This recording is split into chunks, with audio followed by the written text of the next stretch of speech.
অভিমানী সন্তানের অভিমান ভাঙাতে সেইটি তারা মেনে নিয়েছেন। ঢাকা জেলা যুব দলের একজন নেতা, বিএনপির ছাত্র দলের বর্তমান আহ্বায়ক এবং বিএনপি মন্ত্রী দুজন শিক্ষক, ওনারা সম্পূর্ণ বেআইনিভাবে নির্বাচন কমিশন অফিসের ভেতর ঢুকে বৈঠক করেছেন। নির্বাচন কমিশনের অফিসে, যেখানে নির্বাচন কমিশনের বডির বাইরে কারো প্রবেশের অনুমতি নেই, সেখানে তারা গিয়ে কি আলোচনা করেছেন এবং কোন এখতিয়ারে তারা সেখানে ঢুকেছেন, আমরা সেই প্রশ্ন রেখেছিলাম। এবং আমরা একই সাথে আগের দিন, পরের দিনের নির্বাচন, গতকালের নির্বাচনের নিয়ে অনেকগুলো জায়গায় তুলে ধরেছিলাম যেগুলো আসলে স্বচ্ছতা ওনারা নিশ্চিত করতে পারেন। গতকাল সারাদিন নানা প্রকার অব্যবস্থাপনা ছিল প্রশাসনের।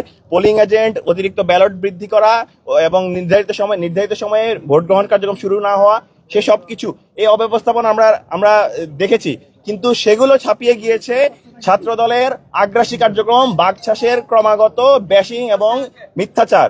আমরা দেখতে পেয়েছি ছাত্রদল কি করেছে। ছাত্রদল গতকাল যেই বিভিন্ন হলগুলো রয়েছে, যেমন প্রথমত আপনারা দেখতে পেয়েছেন গতকাল কেন্দ্রীয় ছাত্রদলের সহসভাপতি 36 ব্যাচে, তিনি একজন প্রাক্তন শিক্ষার্থী, তিনি রবীন্দ্রনাথ ঠাকুর হল থেকে আটক হয়েছিলেন অবৈধভাবে অবস্থান এবং নির্বাচনকে বানচাল করার প্রয়াসের জন্য। তিনি আটক হয়েছেন, আপনারা সেটা দেখতে পেয়েছেন। গতকাল 15 নং ছাত্রী হলে মব তৈরি করে সামান্য তুচ্ছ একটি ঘটনাকে কেন্দ্র করে তারা যেভাবে ফ্রেমিং করেছে, শিবিরের উপর দায় চাপিয়ে দিয়েছে এবং মব তৈরি করে সেখানে হট্টগোল তৈরি করেছে, নির্বাচন পরিবেশ বাধাগ্রস্ত করার চেষ্টা করেছে। আমরা দেখতে পেয়েছি 21 নং হল এবং তাজউদ্দিন হলে তারা জোরপূর্বক কিভাবে কেন্দ্র দখল করার জন্য কেন্দ্রে ঢোকার চেষ্টা করেছেন। আমরা দেখতে পেয়েছি বাকছাস এবং ছাত্রদল দুজন মিলে নির্বাচনের ওএমআর মেশিনের ব্যালট পেপারের যে একটা প্রতিষ্ঠান, সে প্রতিষ্ঠানকে তারা জামাতপন্থী ট্যাগ দিয়ে ওএমআর বাতিল করার ট্রাই করছেন। আপনাদের যদি জামাতপন্থী কোনো কিছু থাকে, আপনারা দেখতে চাইবেন ওই ডিভাইসটা ওকে আছে কিনা, ডিভাইসে কোনো সমস্যা আছে কিনা, সেটা আপনাদের কনসার্ন হওয়া উচিত ছিল। কিন্তু আপনারা জামাতপন্থী কিনা সেটা নিয়ে কনসার্ন জানাচ্ছেন। আমরা কিন্তু বলেছি, সেই জায়গা থেকে কিন্তু পরবর্তীতে দেখতে পেয়েছি সেটি জামাতপন্থী নয়, বরং বিএনপি পন্থী একজন ছিলেন। সেই ওএমআর বাতিল করা প্রশাসন, তার মনে হচ্ছে যেন তার অভিমানী সন্তানের অভিমান ভাঙাতে সেইটি তারা মেনে নিয়েছেন এবং ওএমআর বাতিল করে দিয়েছেন সম্পূর্ণ অমানবিকভাবে এবং অযৌক্তিক সিদ্ধান্ত নিয়ে। তার গ্লানি এখন আমরা টানছি। এখন পর্যন্ত যারা রিটার্নিং অফিসার রয়েছেন, যারা ভোট এখনো গণনা করছেন, তাদের নাভিশ্বাস উঠে গিয়েছে, তারা সব অসুস্থ হয়ে পড়ছেন। ইভেন আমরা দেখতে পাচ্ছি শিক্ষার্থীরা যারা রয়েছেন তারা সব অসুস্থ হয়ে পড়ছেন। এটি কোনোভাবে প্র্যাকটিক্যাল না যে মাত্র হল সংখ্যা শেষ হয়েছে, এখনো সেন্ট্রাল প্যানেল বাকি রয়েছে, এটি আজকের মধ্যে শেষ করা সম্ভব হবে।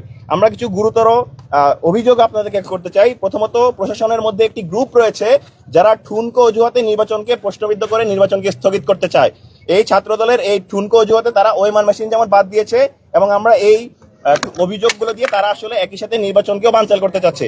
দ্বিতীয়ত, নির্বাচন বানচালে মূলত ইন্ধন দিচ্ছেন এই বিশ্ববিদ্যালয়ের শিক্ষকদের বিএনপি নেতা নজরুল সাহেব, মাহফুজ সত্তার সাহেব, যারাই মূলত নির্বাচনের এই অব্যবস্থাপনা, সমগ্র অব্যবস্থাপনার জন্য দায়ী ছিলেন। তৃতীয়ত, বিএনপি নেতা নজরুল স্যার, তিনি একটি মেয়েদের একটি হলে প্রবোস্ট হয়েও অন্য হলে ঢুকে তিনি মব সৃষ্টি করেছেন এবং নির্বাচন বন্ধ রাখার জন্য, সাময়িক স্থগিত রাখার জন্য তিনি দায়ী ছিলেন। চতুর্থত, ছাত্রদলকে ব্যবহার করে তিনি ক্যাম্পাসে অস্থিতিশীল পরিবেশ সৃষ্টি করার চেষ্টা করেছেন। তারা বিভিন্ন জায়গায় উস্কে দিয়েছেন, বিভিন্ন জায়গায় দেখা গেছে প্রাক্তন শিক্ষার্থী যারা রয়েছে, প্রাক্তন শিক্ষার্থীরা হলের ভোট কেন্দ্রের বাইরে অবস্থান করছে, অথচ দেখা গেছে তাদের ব্যাপারে কোনো প্রকার ব্যবস্থা গ্রহণ করেনি। সর্বশেষ আজ সকালে নির্বাচনের দায়িত্ব পালন করতে এসেছিলেন যিনি গতকাল দায়িত্ব পালন করেননি, আজকে সকালে এসেছিলেন দায়িত্ব পালন করতে পোলিং অফিসার হিসেবে। সেই সম্মানিত শিক্ষিকার, মরহুমা শিক্ষিকার মৃত্যুকে কেন্দ্র করে ক্যাম্পাসে অস্থিতিশীল একটি পরিবেশ তৈরি করার চেষ্টা করছে সেই নজরুল স্যারের গ্রুপ। আমরা স্পষ্ট ভাষায় বলে দিতে চাই, এই ক্যাম্পাস কোনো স্যারের গ্রুপের নয়, এই ক্যাম্পাস কোনো দলের নয়। এই ক্যাম্পাসের শিক্ষার্থীরা দীর্ঘ 33 বছর পর জাকসু নির্বাচন পেয়েছে, তারা তাদের ভোটাধিকার প্রয়োগ করতে চায়। আমরা সমন্বিত শিক্ষার্থী জোটের পক্ষ থেকে শুরু থেকে বলে এসেছি, আমরা একটি ফেয়ার ইলেকশন চাই।